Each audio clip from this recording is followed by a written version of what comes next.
Hey YouTube, it is Easy Prepper 101. Today we're going to do a first video in a series of videos that will help you prepare for the what if of life. So today we're going to answer the question, what if the power goes out and you need to run your refrigerator, freezer, etc.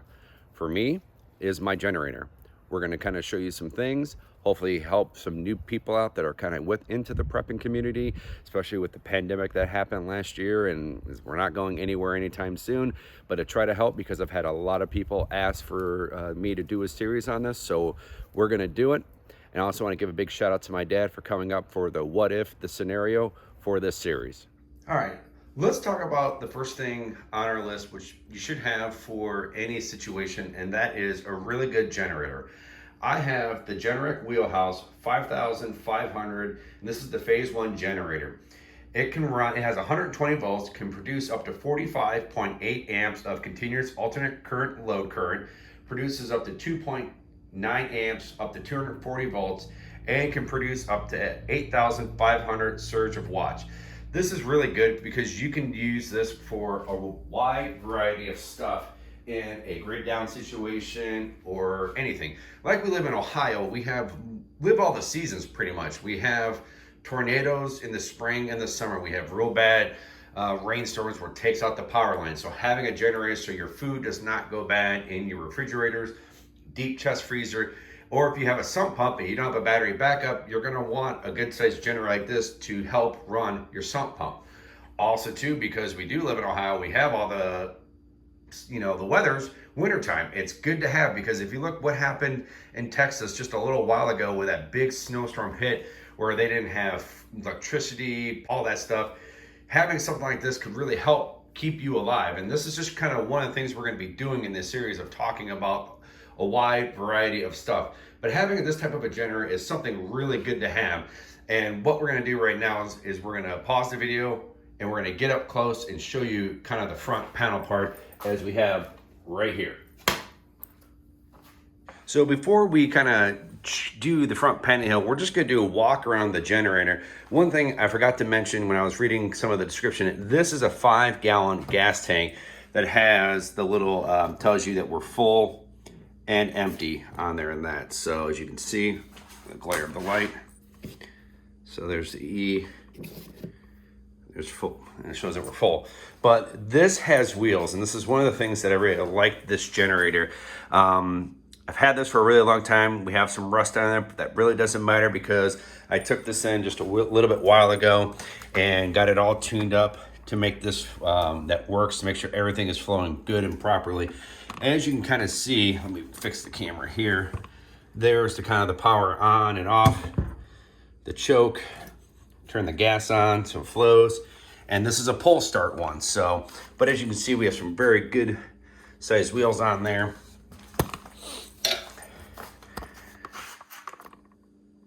And also too, if you really want to, if you just want to take this to the gas station, you just disconnect the fuel line right there.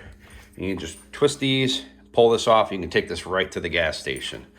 So, which is really good. This is very flexible, and depending on how long you're gonna run the generators, how long the gas is gonna go. For me, knock on wood, we really haven't had to use the generator too much because we've been kind of prepared and we've been kind of lucky with the weather, but it's always good to have some type of, a generator, solar, and other stuff we're gonna get to later on. But once you get this running and warmed up, then what you're gonna wanna do is you just flip this open. So then it tells you right here. So we're gonna move the camera there so you can see we have two 120 volt, 20 AC outlets right here, which is good because we can do a lot of great things. And then we also have a 240 to a 120 if we have to. You can run there. Circuit breaker, push to reset in case you pop something right there. So with this generator, we are able to do multiple things. So I've done it to where I've run my refrigerator in the house, my refrigerator in the garage, and actually my deep chest freezer all at the same time.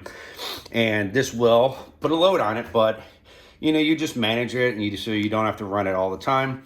But for me, usually if I had to, in a grid down situation, which knock on wood, I haven't had to do just yet, is I'd wait about 6 to 8 hours to see where we're at, and if the electricity hasn't come on, then what I would do is I would start this up, run it, let it run for about 5 minutes to get nice and warmed up, and then what I have always on top of the generator, and I took it off for the video just to kind of make it nice and clean, is I'm going to back up here, is I have this super long extension cord that also has an adapter, so if we have to hook up a few other things we can, but this usually sits right on top because for a grid down situation or anything like that, you're going to want to have extension cords, and this one is always on there. And then also too, I have this gas can that is always full, ready to go in case we have to use this.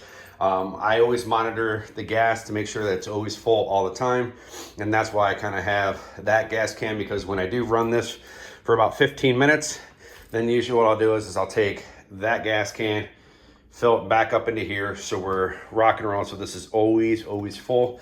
And then also too, bring it over here, I have on my workbench more extension cords right there, and I also have other extension cords in a tote that if we have to use for a situation.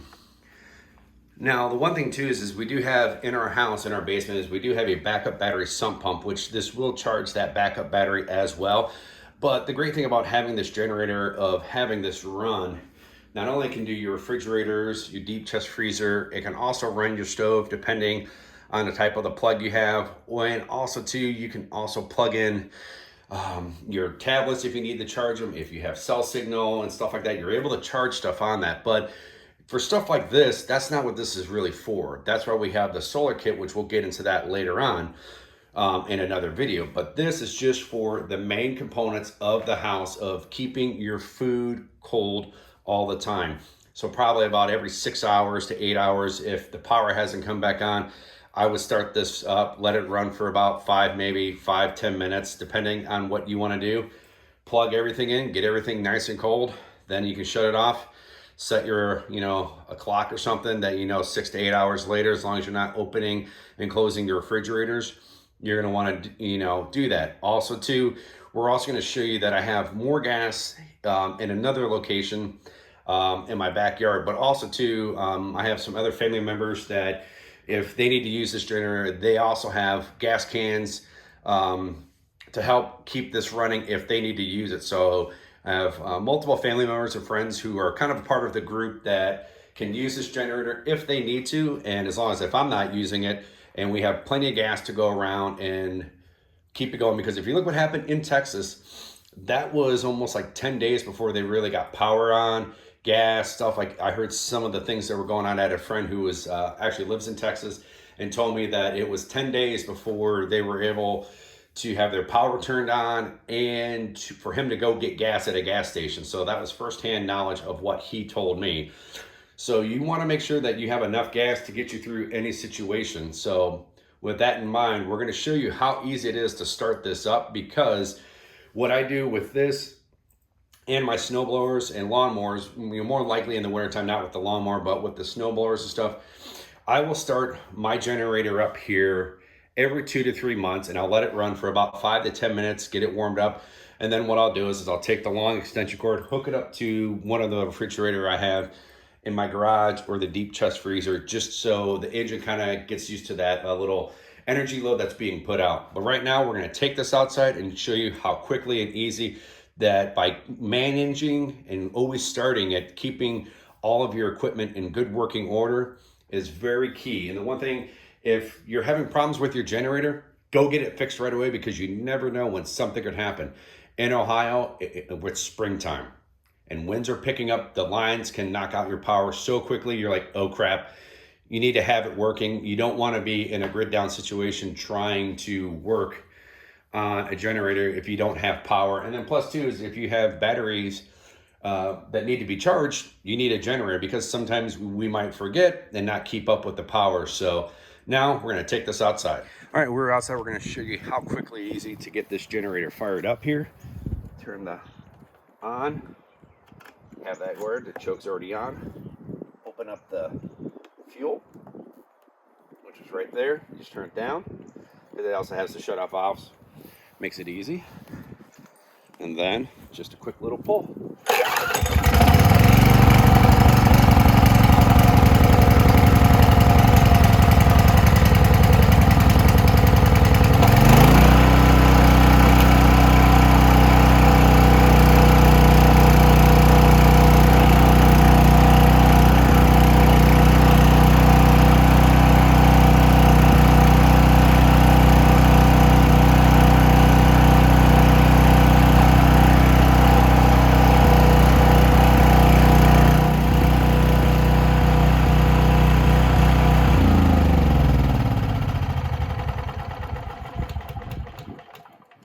So as you can see, we have the choke and the run. So what you're going to want to do is when you're officially going to start using your generator to charge or to run like a refrigerator or anything, you're going to want to leave that and run, because you're going to get the max amount of horsepower you can for your generator. As you can just saw with the one pull, it fired right up. And that's the one thing I really try to do with this generator, is I try to keep it running every 2 months, 3 months. I'll roll it out, I'll let it run for about 10 to 15 minutes and get it good to go. And as you can see, with one little pull, not hard, it ran. But you can, I always like to leave it in choke so when I need to, but I'm going to shut the fuel off because I don't want fuel to continue to go. But the great thing is if you had to, this is so easy for people to use. And the reason why I keep everything kind of running as possible is if my wife has to wheel this out or pull it in the garage to get something going, all she has to do is just flick the on off button. The choke's already on. You know, get the fuel shut off so where you're getting good fuel in there, and that nice little easy pull.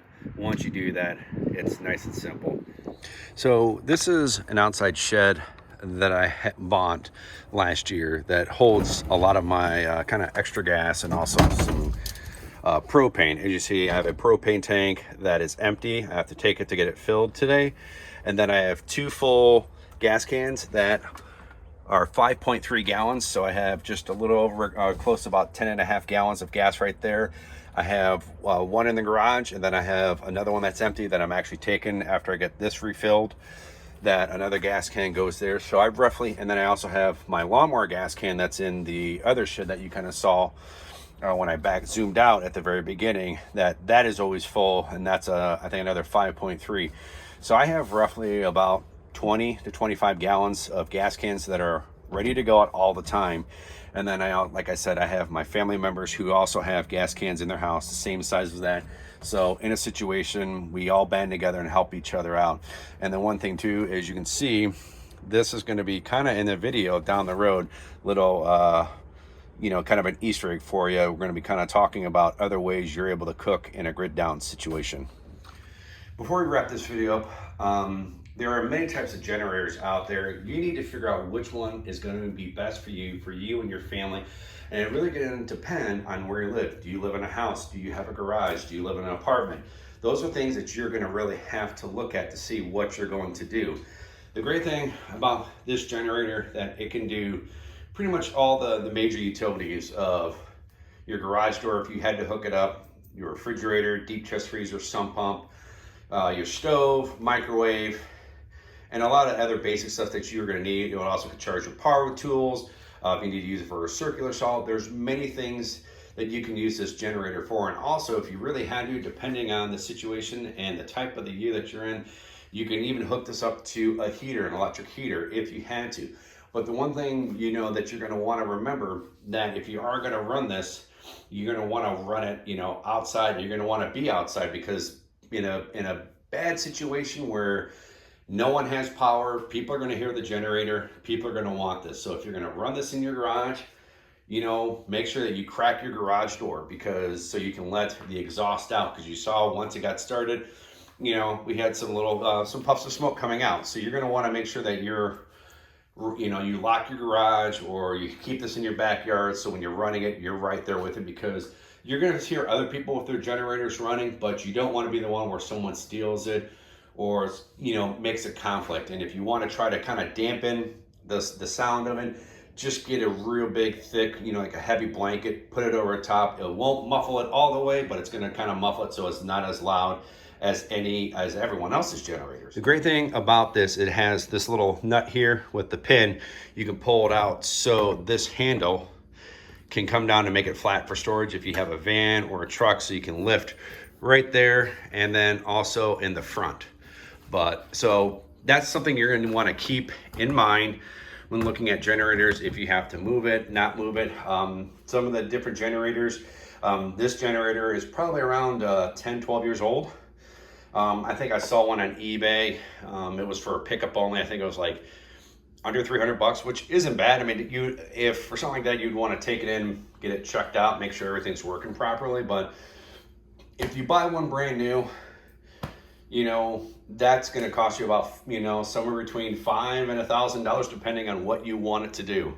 So one thing too is when you're doing your research, they try to give you a hint, especially if you're new to prepping or if you're not really a prepper and you're just looking at what type of a generator to get. The Generac one that I have here, they have newer models out since this was bought 10 years ago. You can go to Harbor Freight and they have, by their generators, it kind of tells you what the generator can run. So it will tell you that it can run maybe a refrigerator, a TV, and maybe like a microwave. Or it could run 2 refrigerators and 2 TVs. So, but also keep in mind that the more stuff that you're going to be using, the more gas you're going to use. So when you do have to use the generator in a situation, whatever you're in, if it's, you know, natural disaster or anything like that, is all going to be about how much, what are you going to be using the generator for? For us, this generator is for keeping our food cool in our refrigerators, the deep chest freezer, and with our sump pump. But we can also take this generator to anyone else and help them out if need be. So keep that in mind of the generator that you're going to want to have, because you don't want to buy a generator and thinking it can charge a refrigerator and it can't. So go to Home Depot, go to Lowe's, do some research. And if not, go to Harbor Freight. Like I said, they have those little pictures that'll tell you what it can charge. I have a friend who actually has a Harbor Freight generator, almost something similar to this, where he lost power for about 5.5 days. Now, luckily he was still able to get gas every day, and he had extra gas cans too. He had, you know, like the regular gas can that I had, he had about 3 of those, and he was constantly filling it up about almost every other day. And he was waking up about every 6 to 8, you know, every 6 hours, making sure, starting it so he can keep his refrigerator and his deep chest freezer nice and cool. So keep that in mind too. When you do get a generator, I definitely recommend getting about 2 more gas cans. You don't need to go hog wild and get like the big gallon ones, but get like, you know, like maybe like a 7-gallon gas can, because this right here holds 5 gallons. So if you have to top it off, at least know you have 2 more gallons. And if you have time to run to the gas station and fill up, then you're going to be all set. But always have multiple gas cans.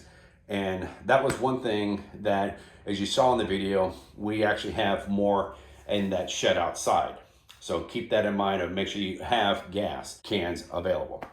But all in all, hopefully you guys are like this video, and hopefully you guys are going to enjoy this series. We are going to be making a playlist of everything that we're going to be doing. So if for some reason you're not able to, you miss a few weeks, you can just go right to the playlist, click on it, and see where you left off, and to catch up on this series. So I'm really excited for this series, and definitely kind of breaking out and helping out the people who are new to prepping and who are trying to be prepared because of everything that happened in 2020 and stuff that's happening now. We got to band together. We got to help people out. So hopefully you guys like this video. Like I said, write in the comments below if you guys have any questions, or maybe if you have a generator that you really like, write in the comments of what you have and what generator that you have, and, you know, to try to help them out. Hit that thumbs up if you like this video, and if you haven't, please hit the subscribe button. Thank you guys so much, and we'll catch you guys down the road.